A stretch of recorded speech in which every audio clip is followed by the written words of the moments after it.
Hello and welcome back. This is the week 10 lecture. So today I would like to cover the second half of Hiko Tenkattle. We talked about the first three books last week.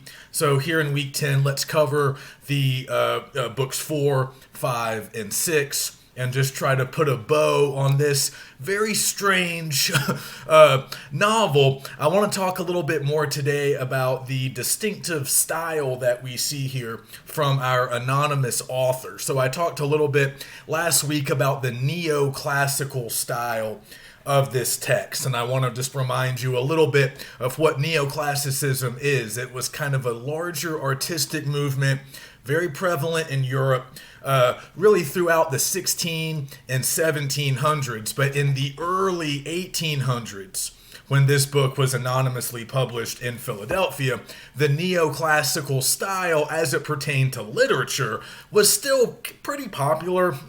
It might have been considered a little old-fashioned by some at that time. As I mentioned last week, some other authors that we've read were sort of influenced by the neoclassical style, which was largely defined as kind of a return to older forms, older literary forms, many of which were kind of handed down from ancient Greece and Rome. So when we talk about neoclassical literature, we actually see authors like Brackenridge and Joel Barlow sort of tapping into a little bit of that. When they wrote, when they do sort of mock heroic poetry. I mentioned some famous English practitioners of the style, Alexander Pope, Jonathan Swift. Some of you might be familiar with those guys. So they were well-known writers of satire. But a lot of their satirical works were supposed to kind of sound like serious, solemn, old-timey lit. Old-timey for that period, of course, which is really old for us. But oftentimes there was sort of a comic function, like they were using those fancy epic forms often to depict more everyday events or ridiculous events. So that was common with satirical writing. But there was also just kind of a larger sort of revival of certain styles, certain like moralistic tendencies. So we mentioned last week that, when we're describing this book, if you look at the intro, they kind of use some of these descriptors. Slow, there's a lot of moralizing, there's a kind of formality to the language that might have even struck some readers in the 1820s, again, as a bit old-fashioned, as a bit reminiscent of earlier eras. So again, that matters for us because there's this weird sort of disjunction in the book, this sort of conflict almost between the subject matter, which is really quite novel and very different, novel as in new, quite different from a lot of what we've been looking at throughout the semester.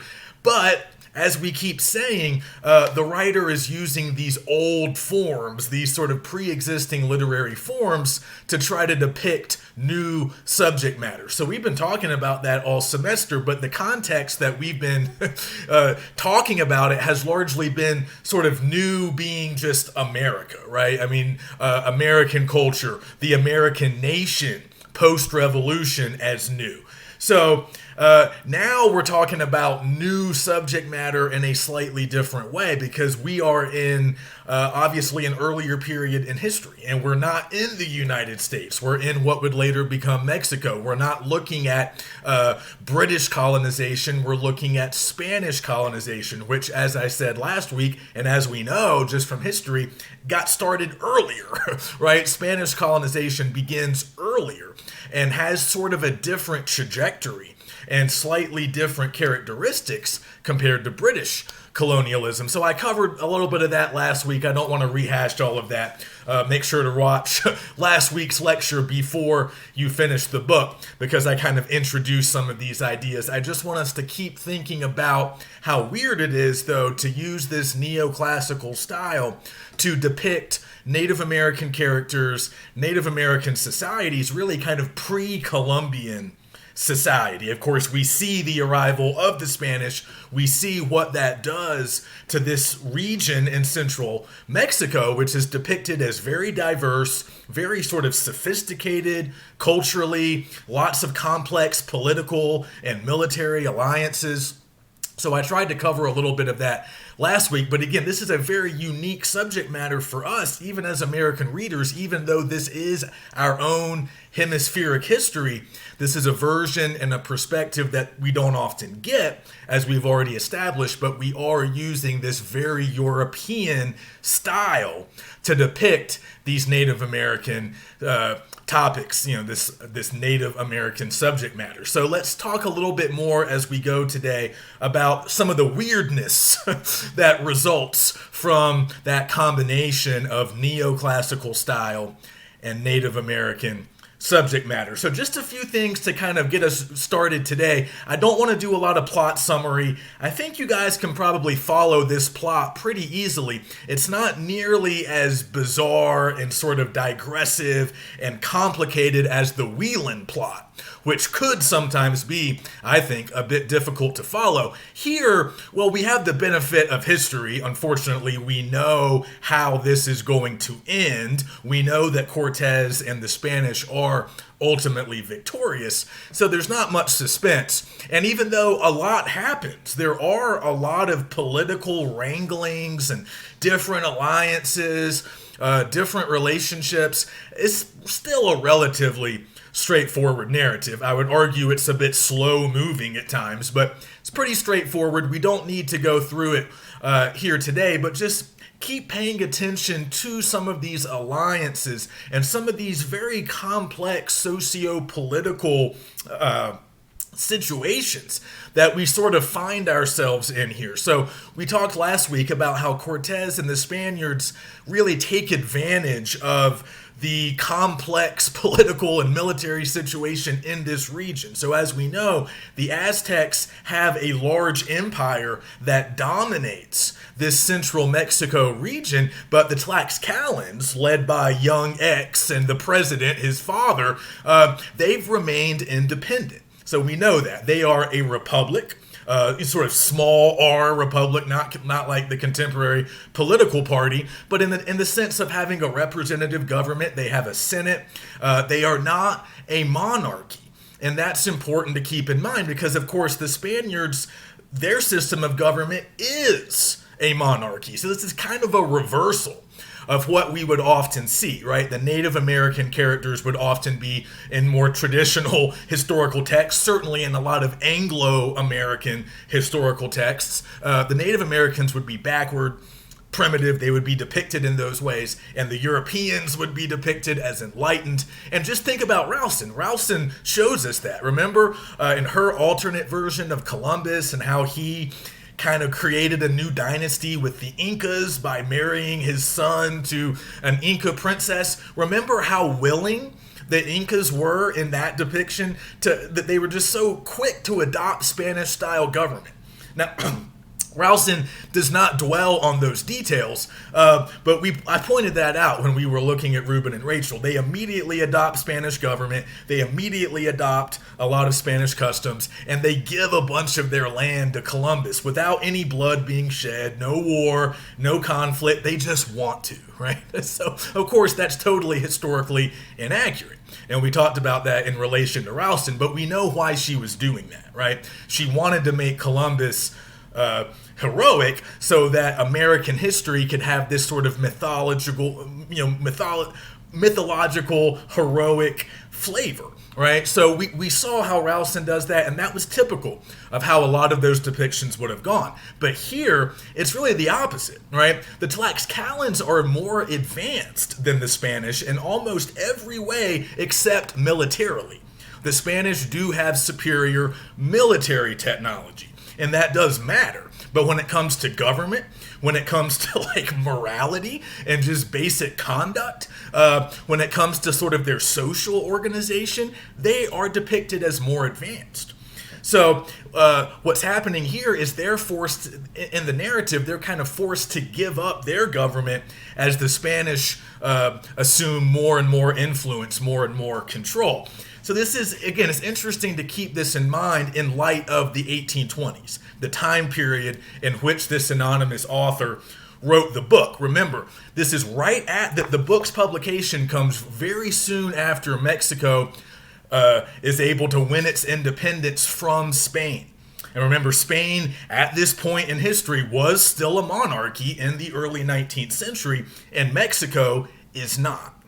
Right? So Mexico is able to free themselves from Spanish rule and establish a more representative, kind of modern, what we would think of as a more modern, fair, and free style of government. And it wasn't exactly a smooth transition, but that's what was happening at the time period in which this book was written. So, just kind of keep that in mind, that the author wants us to read the Tlaxcalans as very advanced, as very sophisticated. So we're supposed to kind of compare them, even though they were alive in the 1500s, we're supposed to compare them to sort of contemporary, as in 1820s, Mexicans. And their struggle against the Spanish, which in some ways hadn't changed entirely in that 300-year period, although, of course, there were many differences. But that's sort of that's part of this larger project that the author is engaged in here, is to make these links between 1820s era new Mexican citizens, now that Mexico is finally independent, compared to these Native Americans that were fighting off the original Spanish invasion 300 years earlier. But one historical footnote to keep in mind, and it matters, I think they might mention it very briefly in the intro, but it's not made clear really in the book, but it is true, and it's worth remembering. The Tlaxcalans, which they are of course a real people, and Tlaxcala remains a state of Mexico, a little bit to the east, I think, of Mexico City. One thing to remember, though, a little historical knowledge. The Tlaxcalans were able to kind of maintain their autonomy to a certain extent, even after the Spanish toppled the Aztec Empire and basically assumed control of everything that would later become modern-day Mexico. Because the Tlaxcalans fought with the Spanish, as we see here, because of that alliance, because they helped the Spanish to topple the Aztecs, the Spanish kind of cut a deal with them. There was actually an agreement signed in 1520. And unlike most agreements that the Europeans made with Native Americans throughout the Americas, the Spanish kind of kept this one. Historians tell us that by and large, they agreed to kind of leave Tlaxcala alone. Now remember, Tlaxcala is completely surrounded by the Aztec Empire when the action here starts, but they've remained independent. They have not come under the influence or the sway of the Aztecs like many of the other Native American nations have in this area. A lot of the other cultures and groups have fallen under the Aztecs' control, but not the Tlaxcalans. They're very strong. They have a very good military, and they've just been able to stay autonomous, and that kind of continues even after Spanish victory. The Spanish let them maintain their system of government. The Spanish allowed them to keep their names, which might seem like a minor thing, but that kind of mattered because that was not a luxury afforded to most other Native Americans who were forced to take, Spanish names. And even though many Tlaxcalans did convert to Christianity, eventually that conversion was not as violent and was not as forced as it was in a lot of other parts of Mexico and Spanish America more largely. So the Tlaxcalans really were kind of distinctive, and they really were talked about by European historians of the time as kind of uniquely advanced. Again, that's the sort of racist perspective of Europeans, but they did stand out even, according to the history that we still use today. They were a little bit more able to maintain their independence. But of course, it's a little bit contradictory, at least in terms of what we're being given in this book, because they were able to maintain that autonomy because they entered into an alliance with the Spanish. But if you look, the author, to me, struggles a little bit with this fact because he has a certain version of history that he's trying to give us, and it doesn't completely square with what I just told you. He doesn't really mention at least not in any kind of detail, that the Tlaxcalans are able to remain somewhat autonomous after the events depicted here are completed. And there are these moments where he suggests that really they're losing everything. So like on page 118, near the end, just kind of a couple of sentences here in the midst of a longer discussion. But he says, our narrator says, from that moment on, the Republic of Tlaxcala ceased to exist as a nation. Then he has this extended metaphor where he compares the sovereignty of states to the honor of women. So, but again, this is important to pay attention to. It's a little bit of an eye-rolling metaphor to me, but it also indicates what I was talking about earlier, right? We have this very European, very Spanish conception of honor that matters in the plot, because you might remember that scene where young X sees Totila, his wife, with Ordaz the Spaniard, and he suspects the worst. He thinks the two of them are having an affair, when in reality Ordaz is just helping her escape from Cortez.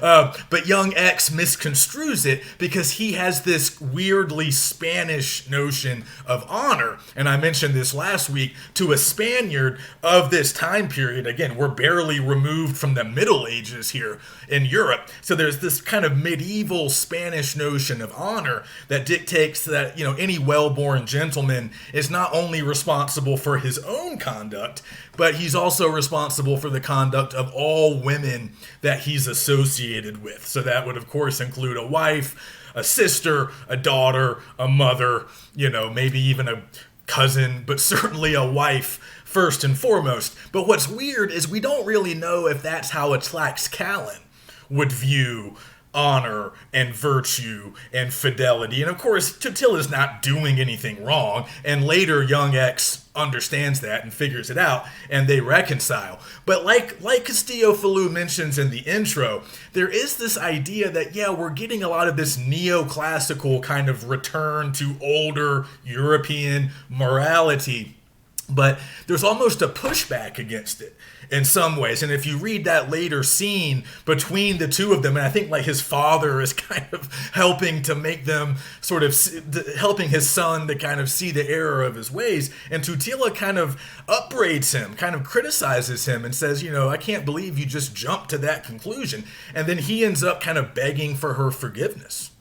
So there's almost this sense that the author wants us to reject these old-fashioned notions of honor, which again are very European in the way that they appear. And so it's a little bit anachronistic, or just a little bit kind of historically inaccurate, to give these European ideas to a Native American character who probably had different sort of cultural beliefs. But without real access to Tlaxcalan cultural belief, I don't think our author really has access to. He knows a lot about them. He knows a good bit about their culture and their history and the geography of their republic, but I'm not sure that he knows as much about the sort of day-to-day activities or their sort of personal beliefs. So he falls back on European beliefs. He falls back on European morality and European standards, which is pretty common. Those of you who took my 451, you remember the narrative of Cabeza de Vaca. We kind of see the same thing play out. He's a Spaniard who's describing Native Americans, but he uses European standards and European values and European concepts because that's really all he has access to, at least early on. He eventually lives with the Native Americans for a long time, and he learns more about them. But again, for an author like the one we're dealing with here, and again, we don't know exactly who he was. We think he was probably a Cuban priest named Felix Varela, but we don't know for certain.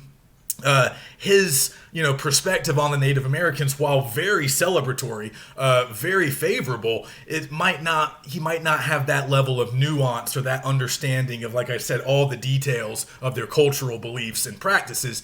But he obviously knew that as they pertain to Europeans, right? He was probably Cuban or Mexican, but he was still very much influenced by Spanish culture, as most in Spanish America would have been during this period. So just kind of keep that in mind. Again, it's weird, right? So are we supposed to reject a lot of these old European values?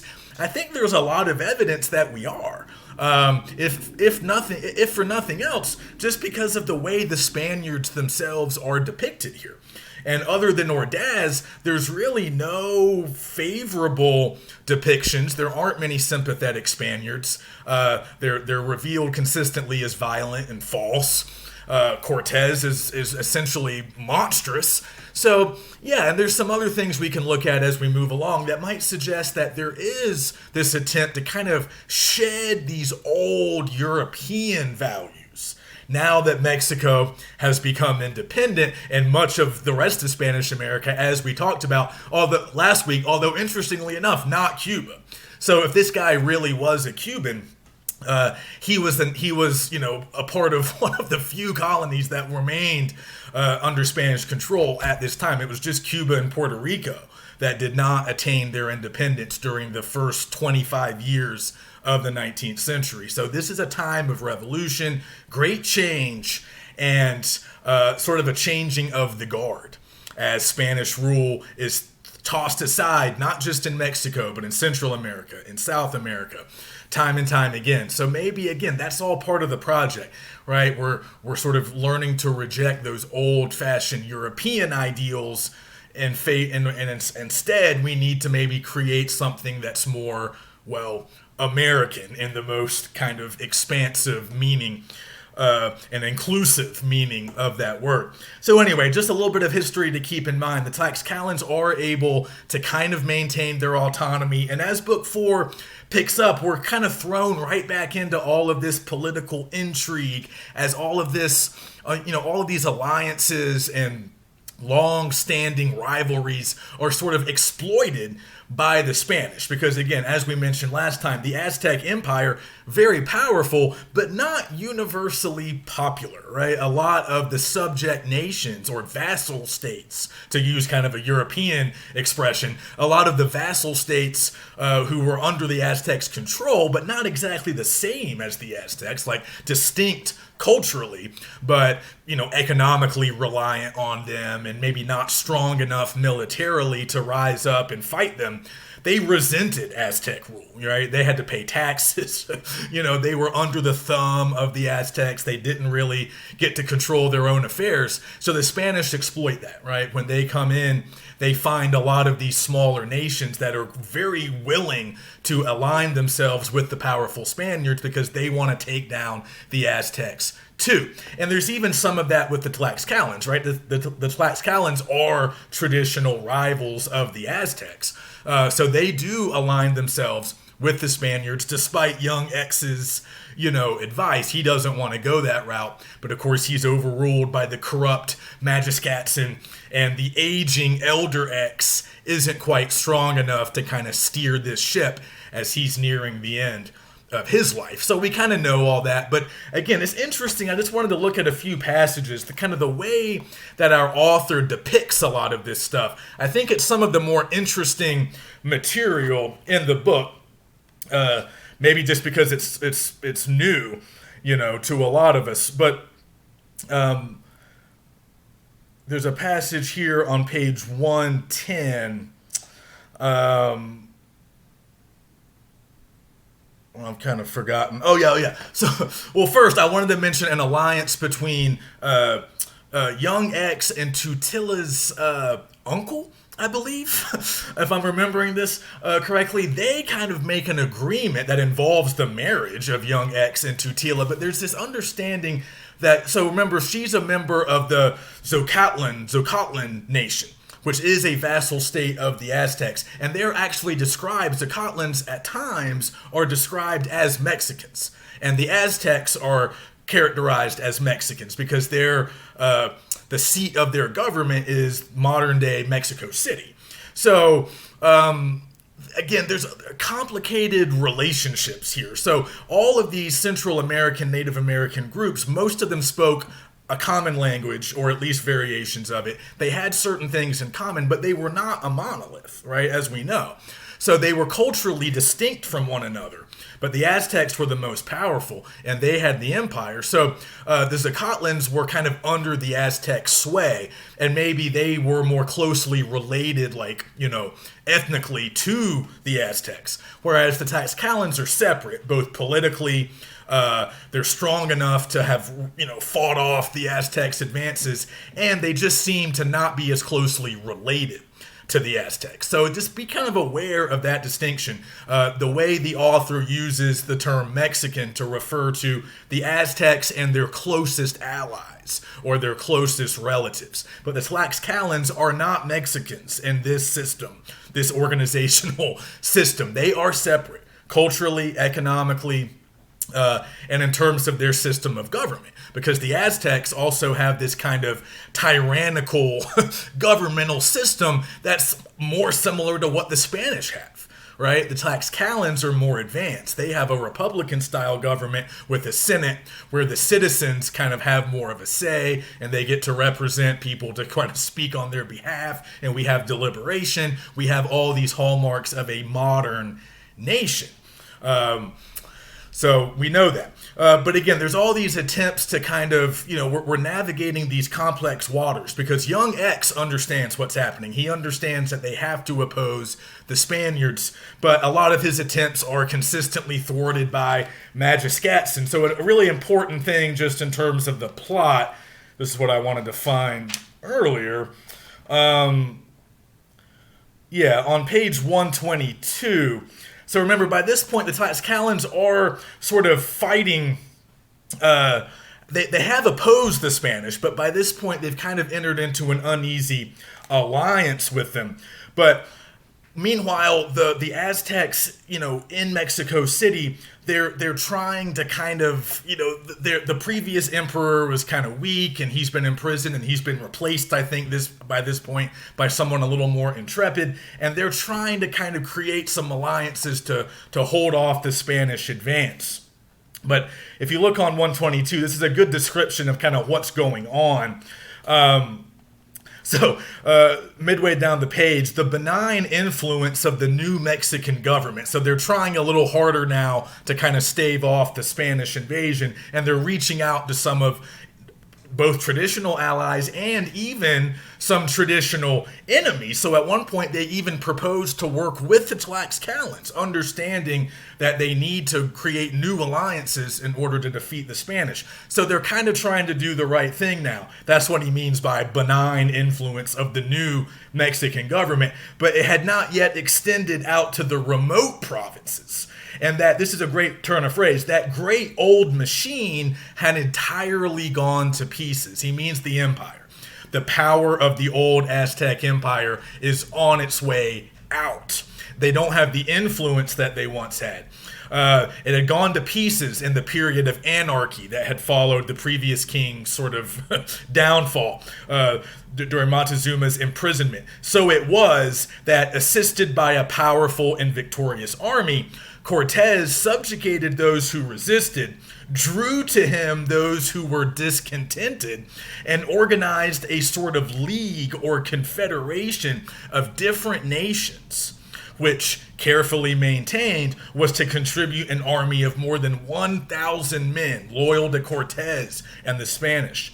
A respectable force that, when united with the Tlaxcalan army, would pretty much prove to be unbeatable. And that's Cortez's plan. With this new kind of federation that he's created, including the Tlaxcalans, he's going to make another assault on modern-day Mexico City to try to topple the empire. And as we know, eventually he succeeds. So we get a lot of examples of Spanish duplicity, right? As we talked about last time. They're playing up these rivalries. So if Cortez doesn't have the strength to just overrun a native nation, he'll sort of use some flattery, or he'll make promises, or he'll claim that they can kind of work together as allies, and he'll win their loyalty that way, and then often, turns on them later. So I had an example of this kind of these kind of machinations on 109. But again, we don't need to get too far into the weeds. I think this is the moment where, yeah, the new Mexican emperor at this point proposes peace with the Tlaxcalans. And of course, young X is like, yeah, let's do that. But this is eventually defeated, I think in part by Magiscatson, but there's also this other nation nearby that's again a historical enemy of the Aztecs, and they rise up in rebellion against the Aztecs at this very moment that the Aztecs are kind of trying to create some new alliances. And of course, whenever that happens, Cortez takes immediate advantage of the opportunity. So this neighboring nation, they also are enemies of the Tlaxcalans. They move on the Tlaxcalans. Cortez convinces the Tlaxcalans to then move on them, which kind of distracts from this potential alliance with the Mexicans. So yeah, Cortez is a master sort of political manipulator. And young X sees through him. The elder X also kind of sees through him, but notice that the elder X is very loyal to the traditions of their government. And even though he sees that certain things are wrong, he understands that Magiscatson is corrupt, he still kind of defers to their system. Magiscatson has seniority, right? He's the one that's going to be elevated. The elder X does not want to act like a king. He doesn't want to act like an emperor and try to impose, some kind of new rule over the people. So there's a lot of interesting political maneuvering here. It's not always described in a great amount of detail or fleshed out fully, but we see obviously the Spanish are good at sort of like political intrigue. In the book, they're good liars. They're good at sort of deceiving the weaker nations or the nations that just have an axe to grind, and they see the Spanish as their avenue towards accomplishing their goals. So meanwhile, the Tlaxcalans, it's not that they aren't as intelligent, it's that they're more virtuous, and they don't do that kind of stuff, right? They're not dishonest. They're not trying to manipulate neighboring nations. Now, yeah, they'll go to war. They are kind of warlike, but they have this virtue that's lacking in the Spanish. They don't resort to the same kinds of things, and ultimately that's, perhaps part of their downfall. Okay, so I spent more time on all of that stuff than I wanted to. So let's stop part one here, and then we'll move on, talk a little bit more about, again, what I was mentioning earlier, this weird combo of European values and Native American characters. We can talk a little bit about religion, hemispheric history, and then we'll wrap up.